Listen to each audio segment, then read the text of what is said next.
On today's episode, we will talk about why it's so important to tithe, and then later on, we will have Rich Becker join us to give us some helpful tips when it comes to managing our money.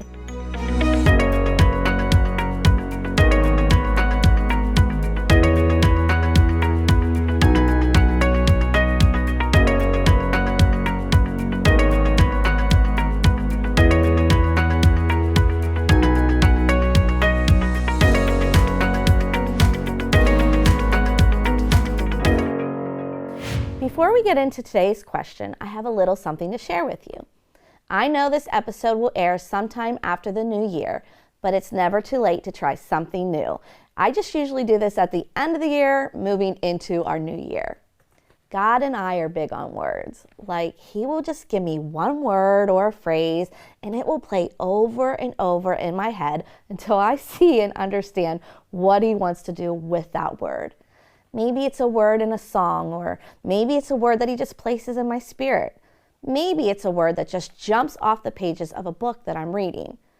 But whenever it happens, it's usually just one word or a short phrase. Here's a few examples. When I'm looking to lead a Bible study, I pray about what book should that be. I don't ever get the title of the book, but I get a word like prayer, love. And then I have to take that word and do some research on my own and some more prayer until I feel He leads me to that right book. There have been times He's placed a word or phrase in my reading time like fear of the Lord. And I realized it was because I needed to study up on this and have a better understanding of what the fear of the Lord is. Well, towards the end of the year, I always pray for a word that He would like me to take into the new year to grow in or develop in me. The last 2 years, my words were trust and discipline. Now, I'm still praying on my word for this next year, but I spent time learning what this word really means and seeing what He would have me learn from it. So even though the new year is probably now here and I hopefully do have my word, maybe you could find some time to just sit in His presence and say, "Hey, Lord, what word would you want to give me? What way would you like me to grow this year?" It's never too late to see what He has to say and where He would like you to grow. And remember what Philippians 1:6 says, being confident of this, that He who began a good work in you will carry it on to completion until the day of Jesus Christ. He has a good plan for your life, and that's an exciting place to be. When we come back, we will get into our question for today. Just 3 women with big opinions, always backed by a biblical standpoint. Let's talk about it.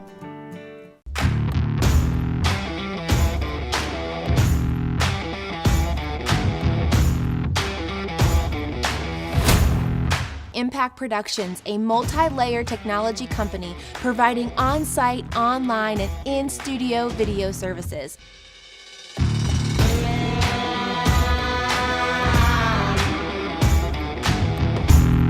Contact Impact Productions to capture your story. When it's time for a new roof, Champion Roofing is your best choice. We're a certified award-winning roofing contractor, meaning your roof is done right the first time. Call today. Champion Roofing, we're the solution. Welcome back to Let's Talk About It. And on today's show, we're going to talk about tithing. You know, some people might not know, why do we tithe? How much do we tithe?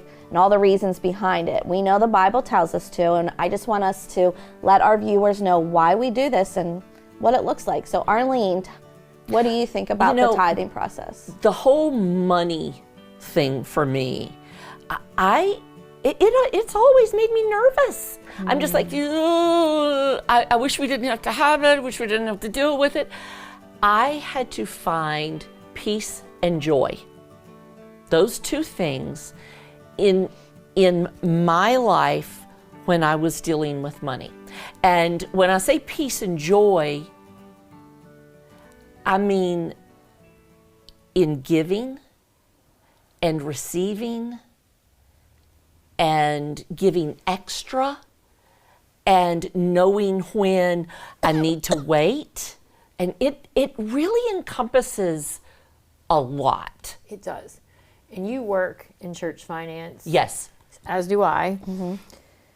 And I have honestly from day one, asked the Lord to not allow me to see people through eyes with dollar signs, because I really don't care how it gets here.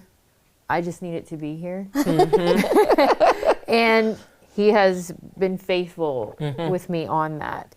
I don't think that we get a break. I don't think anywhere in the Bible does it say that there's an excuse not to. Not to give. Not to give. And I think God establishes fairness amongst all social classes when it comes to tithing.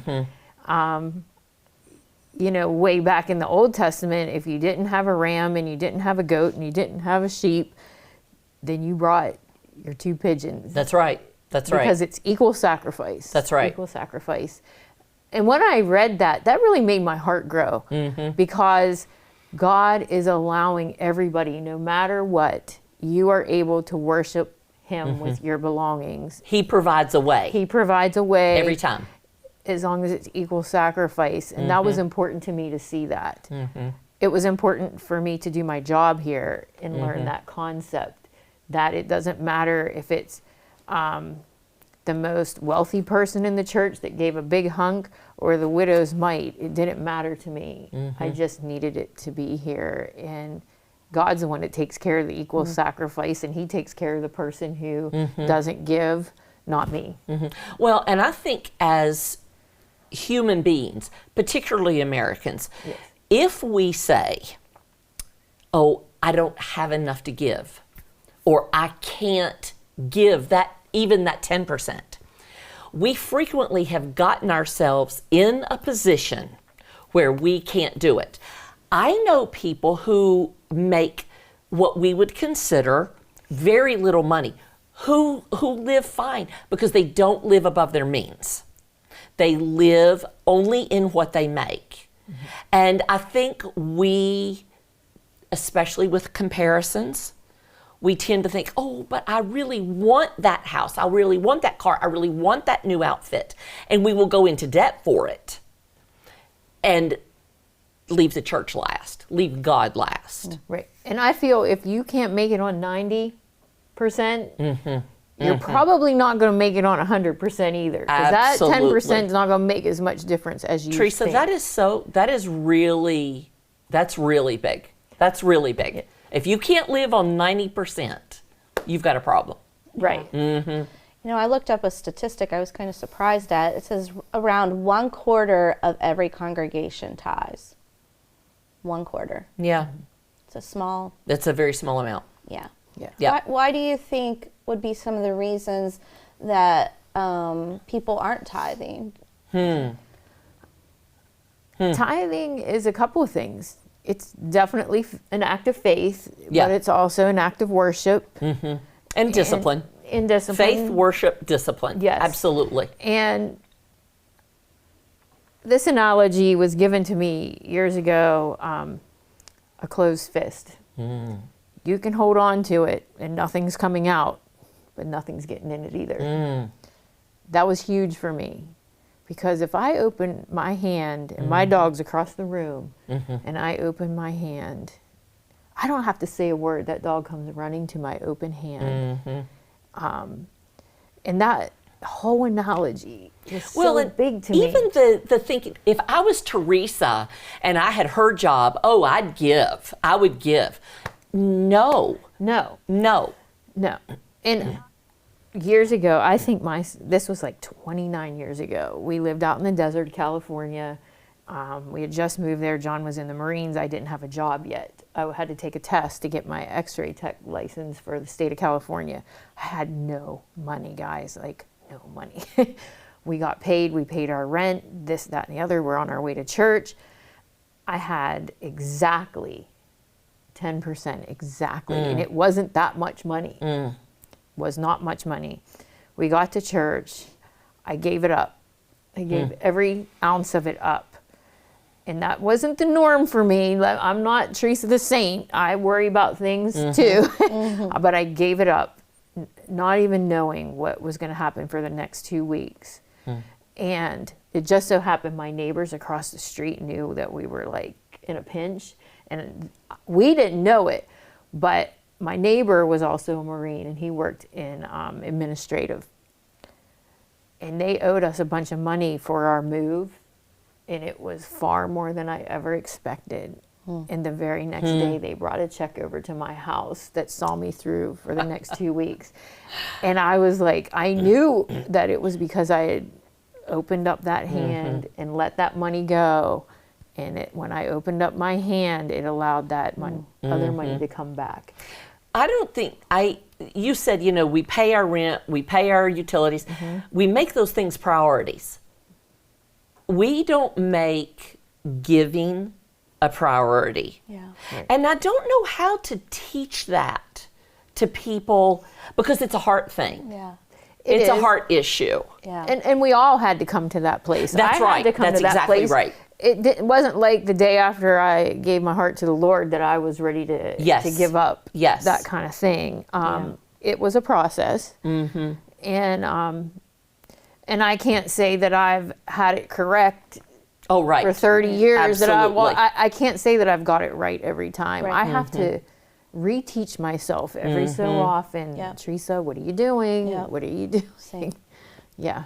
Proverbs 3:9-10 says, honor the Lord with your wealth and with the first fruits of all your produce. Then your barns will be filled with plenty and your vats will be bursting with wine.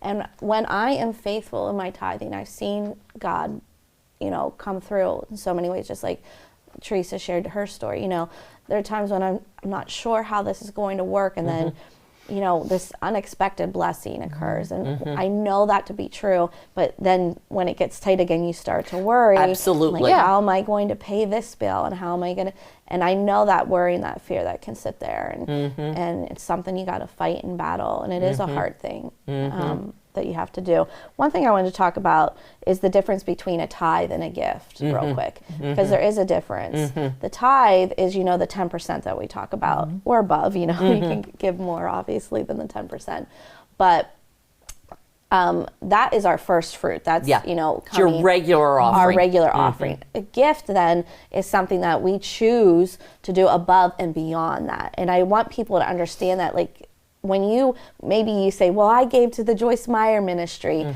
or I gave to this homeless man, so that's my giving. Well, that's amazing and that's good, but that is above and beyond the tithe. That's right. And we need to know that as a Christian people, that there is a difference between the tithe and the gift. And also, I just want to tell people, the tithe should go to your church. Yeah, I agree with Yes, that. I agree. I agree with that. Yeah, your local church. Your local church, Yeah. the church that you participate in. You know, not Joyce Meyer's ministries, not to the local church. Yeah. And listen, nothing in a church is free. That's right. We have to pay money, you know, to put the words on the screen that we sing. That's Like, right. That takes a license. Yes. Everything down to the toilet paper on the rolls, you know, everything here has a price.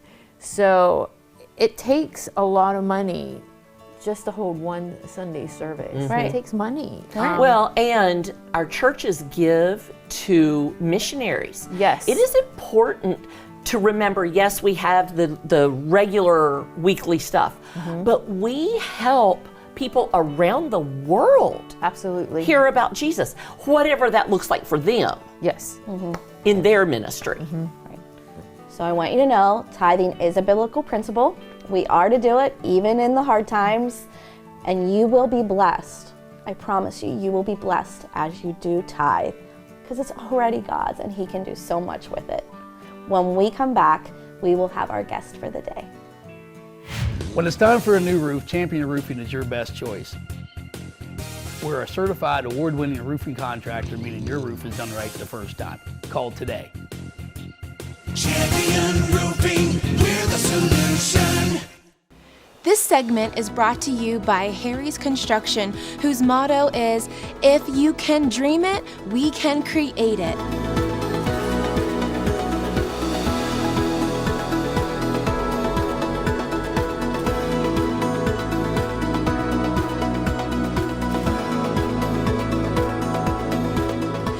They are the kitchen and bath design experts, so call Harry's Construction for all your remodeling needs. Welcome back to Let's Talk About It. And on today's show, we've been talking about money. And so I brought in my father, Rich Becker, because he helps people and gives tips on how to better use our money. So Dad, tell us a little bit about yourself before we get into the question. I'm your dad. Been married 45 years, and I would say one of the biggest things that I can tell you is that has worked is the fact that my wife and I are pretty good about handling money.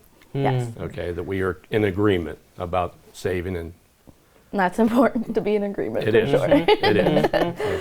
All right, so earlier we talked about how important it is to tithe, and sometimes we talked about tithing can get pushed aside because we feel like maybe we can't pay our bills or something comes up, but we know we should tithe. So what are some things that maybe you could tell people or help people with to say, here's how you can better use your money or help save money?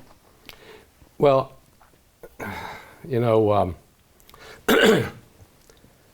it's a decision. Okay, if you want something bad enough, you're going to find a way. So I look at it as we were taught early on in life that you tithe and then you save and live below your means. Today, that's kind of a... Who taught you that? When you say you were taught that, who taught you that? A friend from the business. Taught you to tithe? Yes. Interesting. Yes. The Okay. founder, Okay. Excellent. Christian, talked right up front about tithing, and at the same time talking about then saved yourself. Okay, so live below the means. Most people want to live for the moment, and that's a real problem. Right. Okay, and what I learned was that when you do want something bad enough, you will find a way to get it. Okay, but want something bad enough that you're willing to save for it instead of just going out and charging it or going into debt for it. Teach yourself early to say, well, wait a minute, I'm going to put aside now so I can have that later. Right. So what are some things we could do to help us with that? I think one of the biggest things is you got to learn about money. Okay. The Bible tells us that the love of money is evil. People think money's evil. Money's not evil. It's the love of money that's evil. Okay. So you have to learn some principles about money. And before we started, I'd ask Arlene about her children and grandchildren, and I'll use you as an example. Okay.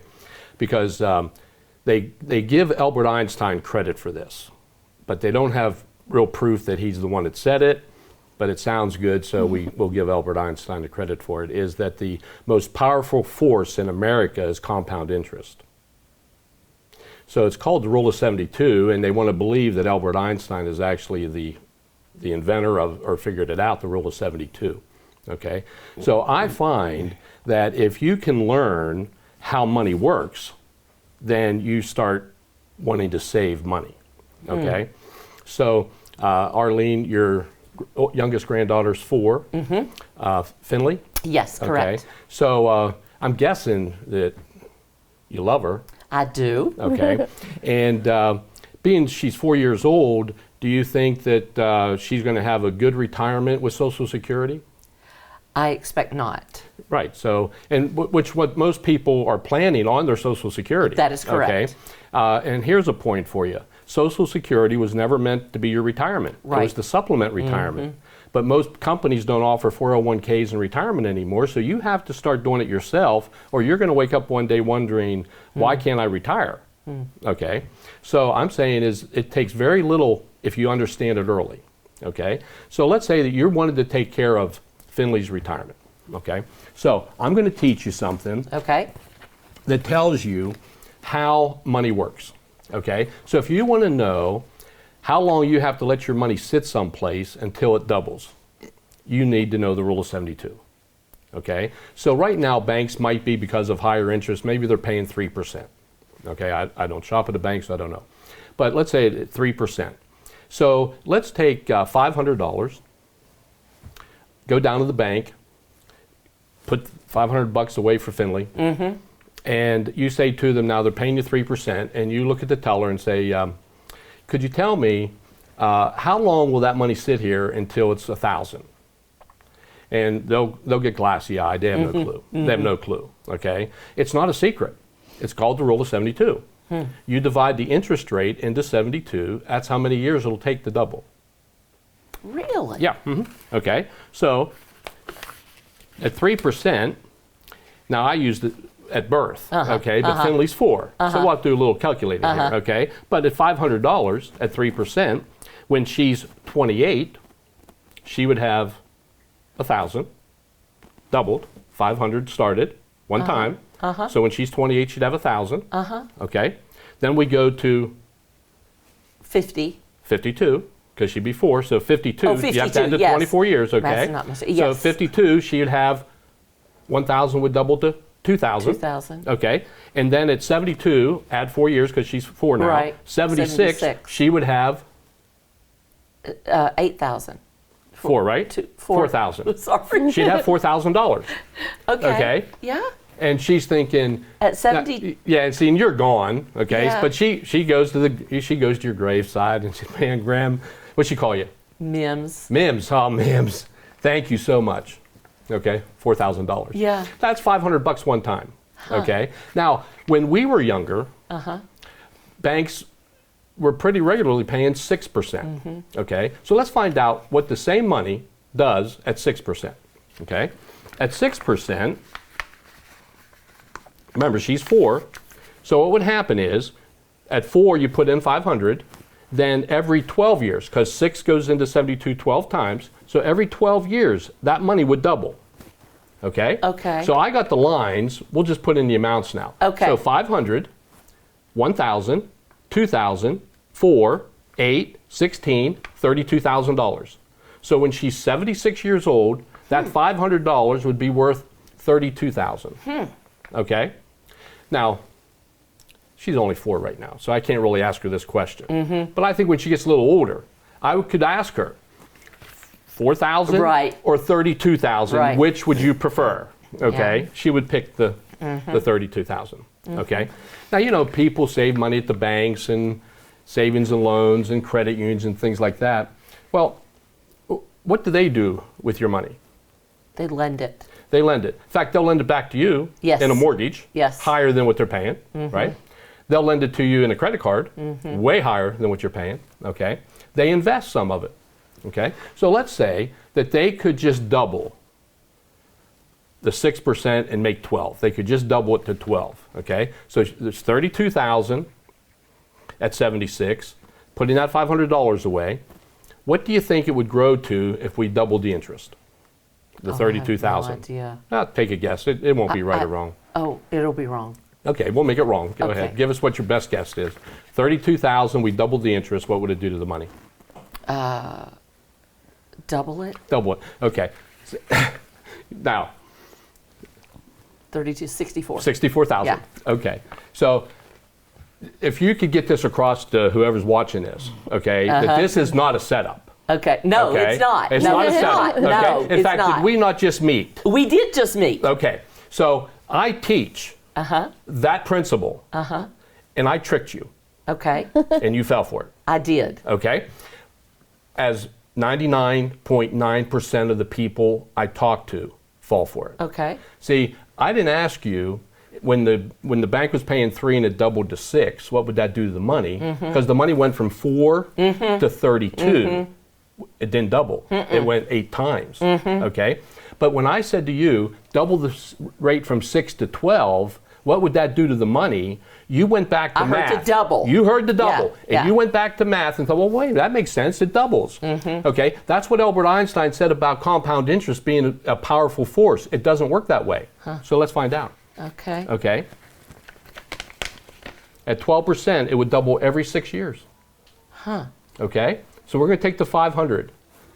Becomes 1,000, 2,000, 4,000, 8, 16, 32, 64, 128. Now at 128, she's going to take 3,000 out and go to dinner. Big dinner. At least 125. And that's just so it's easier to double, okay? 125, 250, 500, 1 million, 2 million, $2 million, $500. So, do I still have time? Nope, we're out of time actually, but there is so much more to this, and I'm telling you, he has some great tips. We can maybe bring him back on for more at another date, but start early, save your money, because our economy isn't getting any better, and we've got to start saving. When we get back, we will have our tip for the day. Hey y'all, it's Dano. Check this out.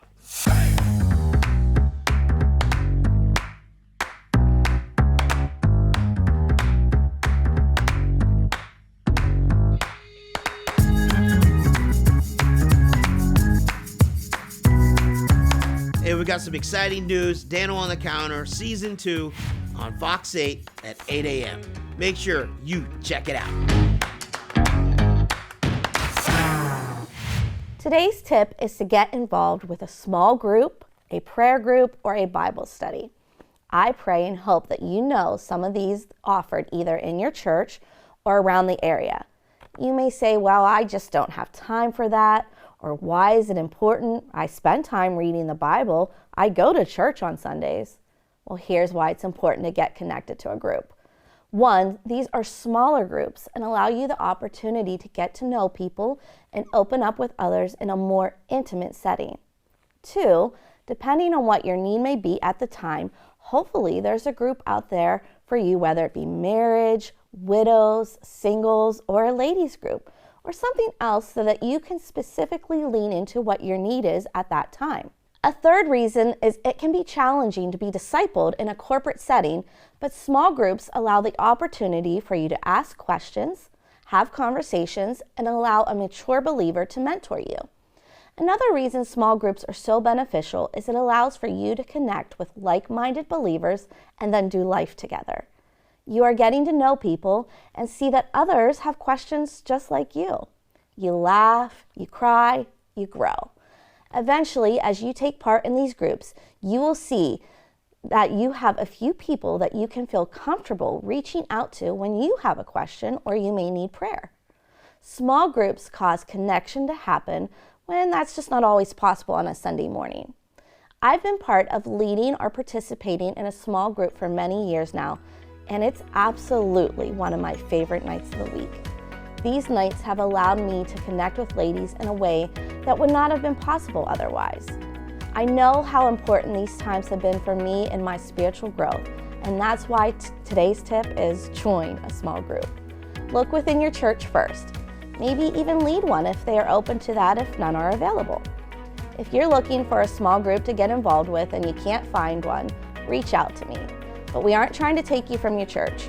The whole point here is to connect and grow, and I believe one of the best ways to do that is in small groups. Well, until next time, let's talk about it.